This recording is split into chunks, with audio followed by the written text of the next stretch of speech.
ઓમ શ્રી ગણેશાય નમઃ. જય શ્રી કૃષ્ણ મિત્રો. તુલસી માતાની વાર્તા, નણંદ ભાભીની આ વાર્તા છે, કથા છે મિત્રો. પૂરા ધ્યાનથી સાંભળજો. ઓમ નમો ભગવતે વાસુદેવાય. જય તુલસી માં. મિત્રો, તુલસી માતાની વાર્તા સાંભળવાથી એકાદશીના વ્રત કર્યા બરાબર પુણ્ય ફળ મળે છે. અને એમાંય જો એકાદશીનો દિવસ હોય કે શ્રાવણ મહિનો હોય તો વાત જ શી, પુણ્ય બમણું થઈ જાય છે. એકાદશીના બીજા દિવસે એટલે કે દ્વાદશીના દિવસે તુલસી માતાની કથા સાંભળવાથી ભગવાન શ્રી હરિને વિશેષ કૃપા પ્રાપ્ત થાય છે અને ભગવાન વિષ્ણુ તેમની બધી જ મનોકામના પૂરી કરે છે, દુઃખ દૂર કરે છે. એક ગામમાં એક દીકરી રહે. એ એના ભાઈ ભાભી સાથે રહેતી હતી. તે દીકરીના લગ્ન થતા ન હતા. તે રોજ તુલસી માતાની સેવા પૂજા કરતી. રોજ નિત્ય નિયમથી તુલસીજીની પૂજા પાઠ કરે, જળ અર્પણ કરે. પણ તે છોકરીની ભાભીને આ બધું ગમે નહીં. તે હંમેશા એની નણંદને મેણા ટોળા માળ્યા કરે અને કહે, જ્યારે જુઓ ત્યારે તુલસી સામે જ ઊભી હોય, પૂજા જ કર્યા કરે છે. આમ બીજું કોઈ કામકાજ કરતી જ નથી. બસ આખો દિવસ તુલસી તુલસી તુલસી જ કર્યા કરે છે. હવે જ્યારે તારે લગ્ન થશે ને તો તારા જાનવાળાને, જાનૈયાઓને તુલસી જ જમવામાં હું પીરસીશ અને તને પણ તુલસી જ કર્યાવરમાં ભરી ભરીને આપીશ. આમ મેણા ટોણા બિચારીને માર્યા કરે. આમ સમય વીત્યો. તે છોકરીના સગાઈ એની નક્કી થઈ અને થોડા સમયમાં લગ્ન પણ નક્કી થયા અને દિવસ જતા લગ્નનો સમય પણ આવી ગયો.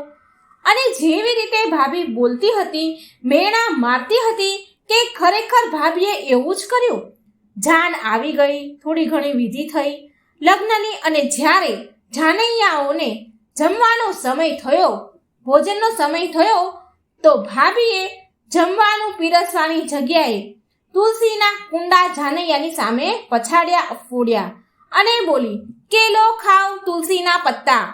આ બધું દ્રશ્ય, ભાભીનો વ્યવહાર જોઈને નણંદ બહુ દુઃખી થઈ અને માતા તુલસીને પ્રાર્થના કરવા લાગી કે એ તો તુલસી માતાની ભક્ત હતી. તેને વિશ્વાસ હતો કે માં તુલસી મારી સહાય જરૂર કરશે. એટલે એ પ્રાર્થના કરવા લાગી અને પ્રાર્થના કરતાની સાથે માં તુલસીએ તેની પ્રાર્થના સાંભળી લીધી, સ્વીકારી લીધી. તુલસી માતાના જે કુંડા એ ભાભીએ ફોડ્યા હતા એ સ્વાદિષ્ટ ભોજનમાં પરિવર્તન થઈ ગયા. 32 જાતના પકવાન થઈ ગયા. અને પછી તો જાનૈયાઓએ પેટ ભરી ભરીને ભોજન કર્યું, આંગળીઓ ચાટી ચાટીને ભોજન જમ્યા. અને ભાભીએ નણંદને તુલસીની માળા ગળામાં પહેરાવી. ઘરેણા હાર આપવાની જગ્યાએ તેને તુલસી માળા, માંજરની માળા, આ બધું જ એને આપ્યું. પણ માતા તુલસીની એટલી બધી કૃપા કે તે તુલસીની માળા હીરા, મોતી અને સોનાની બની ગઈ. હીરા ઝવેરાતની માળાઓ થઈ ગઈ. કર્યાવરમાં વસ્ત્રો મૂકવાના હોય એની જગ્યાએ ભાભીએ માત્ર જનોય જ મૂકી. તો મા તુલસીની કૃપાથી તે જનોય સુંદર રેશમી વસ્ત્રોમાં બદલાઈ ગઈ. ભાભીએ કર્યાવરમાં નણંદને તુલસીના કુંડા, માંજર, તુલસીઓ ભરી ભરીને આપી. એના સિવાય બીજું કંઈ આપ્યું જ નહીં. પણ માતા તુલસી તો માં છે, દયાળુ છે, એના ભક્ત પર હંમેશા કૃપા વરસાવે છે. તો માતા તુલસીની કૃપાથી એ કર્યાવરમાં જે તુલસી પત્ર, માંજર હતા એ બધા જ હીરા ઝવેરાતમાં પરિવર્તન થઈ ગયા. ખૂબ સોનું, ચાંદી, ધન થઈ ગયું. હવે એ દીકરી, એ નણંદ સાસરીમાં આવી. સાસરીમાં ગામના લોકોએ આ બધું જોયું તો બધાએ બહુ પ્રશંસા કરવા લાગ્યા. નણંદ આખી ઘરેણાથી લથપથ મઢાયેલી હતી. જ્યાં જ્યાં તેને તુલસી પહેર્યા હતા, તુલસીની માળા, માંજરની માળા પહેરી હતી, એ બધું સોનામાં પરિવર્તન થઈ ગયું. કર્યાવરમાં પણ તુલસી પત્રની જગ્યાએ સોનું, હીરા, મોતી થઈ ગયા. આ જોઈ ગામના લોકોએ નણંદની બહુ પ્રશંસા કરી, બહુ જ વખાણ કર્યા. લગ્નના 2-3 દિવસ પછી ભાભી એના પતિને કહે છે કે હવે તમારી બહેનને પગ ફેરા માટે લઈ આવો. એ ભાભીને તો નણંદની નથી પડી, પણ એના મનમાં તો એ જોવા માંગતી હતી કે મેં તો નણંદના લગ્ન ખૂબ જ ગરીબ ઘરમાં કર્યા છે. હવે હું એ જોઉં કે કહે છે, ભાભી પાસે તેની નણંદને આપવા માટે કંઈ હતું નહીં, એ તો ઈર્ષા કરતી હતી, એ શું કામ કંઈ આપે? અને ભાઈ પાસે પણ તેની બહેનને આપવા માટે કંઈ જ હતું નહીં. ભાઈ આથી થોડો દુઃખી થયો, તેનું મન ઉદાસ થઈ ગયું કે મારી બહેનને આપવા માટે મારી પાસે કંઈ જ નથી. છતાં પણ એની બહેનને લેવા માટે ભાઈ સાસરે જાય છે. જેવો તેના બહેનના ઘરે ભાઈ આવે છે તો વિચાર કરે છે કે અરે, હું અંદર કેવી રીતે જાઉં? ખાલી હાથે આવ્યો છું. એને ખૂબ દુઃખ થતું હતું. આંગણામાં ઊભો રહીને ભાઈ વિચાર કરે કે જો હું અંદર જઈશ તો લોકો શું કહેશે કે પહેલી વાર એની બહેનને ઘરે લેવા આવ્યા છે પણ કંઈ લઈને નથી આવ્યા, ખાલી હાથે આવી ગયા છે. પણ ત્યારે ધાબા ઉપરથી તેની બહેન ઊભી હતી તો એની નજર તેના ભાઈ ઉપર પડી તો બહેને તેના ભાઈને અંદર બોલાવ્યો. અંદર આવીને ભાઈ એની બહેનની સાસુને કહે છે કે મારી બહેનને હું પગ ફેરા માટે લઈ જવા આવ્યો છું. પણ એની બહેનની સાસુ બોલી, નહીં, હું હમણાં મારી વહુને ક્યાંય નહીં મોકલું, કારણ કે જ્યારથી મારી વહુ મારા ઘરે આવી છે ત્યારથી મારા ઘરમાં સુખ, શાંતિ અને ખુશીઓ આવી ગઈ છે. હવે હું મારી વહુને ક્યાંય નહીં જવા દઉં. પણ તેના ભાઈએ વારંવાર આગ્રહ કર્યો એની સાસુને, એટલે એની સાસુએ એની ભાઈની વાત માની અને એને એના પિયર મોકલી. હવે બહેન તેના પિયર આવી, તેના ભાઈને ઘરે આવી.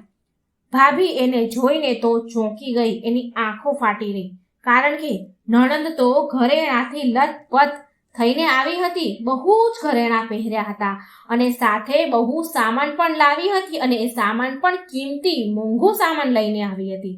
આ બધું જોઈને ભાભીએ નણંદને પૂછ્યું કે અમે તો તમારા લગ્ન એક ગરીબ દરિદ્ર ઘરમાં કર્યા હતા, તો તમારી પાસે આટલા બધા ઘરેણા અને આટલો કિંમતી સામાન ક્યાંથી આવ્યો? ત્યારે નણંદ બોલી, ભાભી, આ બધી તો માં તુલસીની કૃપા છે. માં તુલસીની કૃપાથી આ બધું થયું છે. એટલે ભાભી નણંદથી વધારે ને વધારે ઈર્ષા કરી બળવા લાગી. બહુ ઈર્ષા થઈ એને.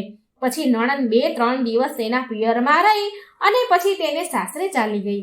પછી ભાભી તેની પોતાની દીકરીને તુલસી માતાની પૂજા કરવાનું કહે છે કે બેટા, તું પણ તુલસી માતાની પૂજા કર, કેમ કે જો તારી ફોઈએ તુલસી માતાની પૂજા કરી હતી ને તો એને બધું જ મળ્યું.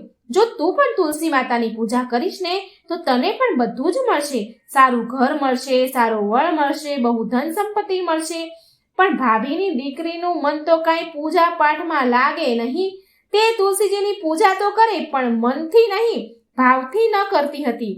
તેની માના કહેવાથી પરાણે તુલસીજીની પૂજા કરે અને ભાભી પણ જબરજસ્તીથી તેની દીકરીને તુલસીની પૂજા કરાવે. હવે ભાભીની દીકરીના લગ્ન પણ નક્કી થયા અને લગ્નનો સમય પણ આવી જ ગયો. એ દિવસ આવી ગયો અને એ સમયે લગ્નના દિવસે ભાભીએ એવું જ કર્યું જેવું તેની નણંદના લગ્નના સમયે કર્યું હતું. એના મનમાં એમ કે જેવી રીતે મારા નણંદને તુલસીમાં ફળ્યા એવા જ મારી દીકરીને પણ ફળશે. ભાભીએ જાનૈયાના જમવાના સમયે તેની આગળ તુલસીના કુંડા પછાડ્યા અને બોલી કે લ્યો ખાવ તુલસીના પત્તા. પણ આ વખતે કઈ ફેરફાર થયો નહીં. તુલસીના કુંડા કઈ ભોજનમાં પરિવર્તન થયા નહીં.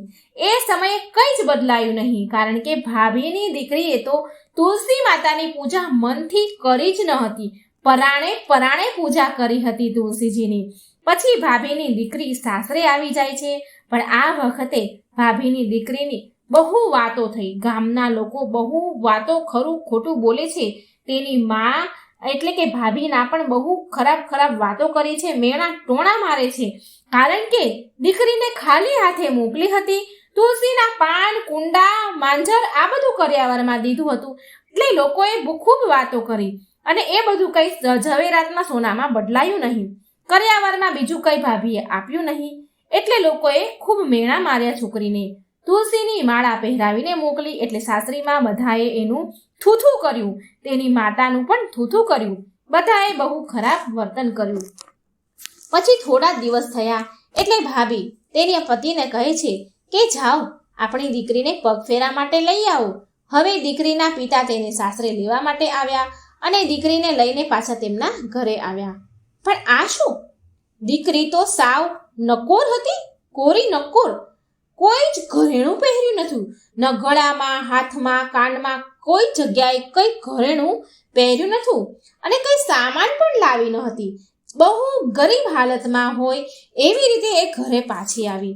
તેની માં એટલે કે ભાભીએ તેની દીકરીને જોયું તો એ તો હેરાન રહી ગઈ, ચોંકી ગઈ કે આ શું? આમ જોઈને ભાભી તેના પતિને કહે છે કે તમારી બહેનના લગ્ન તો તમે બહુ સારા ઘરમાં કર્યા. જુઓ એ કેટલી અમીર પૈસાવાળી બની ગઈ અને જુઓ આપણી દીકરીના લગ્ન તમે ગમે તેવા ગરીબ ઘરમાં કરી દીધા. ત્યારે એના પતિ કહે છે કે મારી બહેન તુલસી માતાની પૂજા પૂરા મનથી, ભક્તિ ભાવથી, શ્રદ્ધાથી કરતી હતી, માટે તેને એવું ફળ મળ્યું, તેનું ફળ મળ્યું. અને આપણી દીકરીએ તુલસીજીની પૂજા મનથી કરી ન હતી, એણે પરાણે પૂજા કરી હતી અને તે પણ એની જોડે જબરજસ્તીથી પૂજા કરાવી હતી. એણે પૂરા મનથી પૂજા કરી ન હતી, માટે એને એવું ફળ મળ્યું. જે જેવું કરે તેવું જ ફળ તેને મળે, આમાં કોઈનું કંઈ ચાલે નહીં. પછી તો ભાભીને પણ તુલસી માતાનું મહત્વ સમજાઈ ગયું અને પછી ભાભીએ માતા તુલસીની માફી માંગી, ક્ષમા યાચના કરી. માં તો માં છે, માતા તુલસી તો દયાળુ છે, માટે તેમણે ભાભીને માફ કરી દીધી અને ધીરે ધીરે એ પણ મનથી પૂજા કરવા લાગી, ભાભી અને એની દીકરી. એટલે ધીરે ધીરે તેના ઘરમાં પણ સુખ, શાંતિ, સમૃદ્ધિ આવી ગઈ. હે તુલસી માં, તમે જેવા નણંદને ફળ્યા તેવા સહુને ફળજો. આ વાર્તા વાંચનાર, સાંભળનાર, લખનાર, આ વિડીયો જોનાર બધાને જ ફળજો. સુખ, શાંતિ, સમૃદ્ધિ, સારું આરોગ્ય પ્રદાન કરજો. જય તુલસી માં. મિત્રો, રોજ માં તુલસીને દીવો કરવો જોઈએ. તુલસીના ક્યારે માને પૂજા કરવી જોઈએ. ભગવાન શ્રી હરિ વિષ્ણુને તુલસીજી અતિશય પ્રિય છે. તેમની પૂજામાં તુલસી ન હોય તો ભગવાન પૂજા સ્વીકારે નહીં. થાળ ધરાવતી વખતે, ભોગ લગાવતી વખતે જો તુલસી પત્ર એ ભોગમાં ન મૂકીએ તો તે થાળ ભગવાન સ્વીકારતા નથી. જો તમારા ઘરમાં શાલિગ્રામ શિલા છે તો તેના ઉપર રોજ એક તુલસી પત્ર અવશ્ય ચડાવજો. તેનું હજારો ગણું શુભ ફળ મળે છે. જો મિત્રો આ વાર્તા તમને સારી લાગી હોય તો લાઈક કરજો, શેર કરજો અને આ ચેનલને સબસ્ક્રાઇબ જરૂર કરજો અને કમેન્ટ બોક્સમાં તુલસી માનું નામ પણ જરૂર લખજો.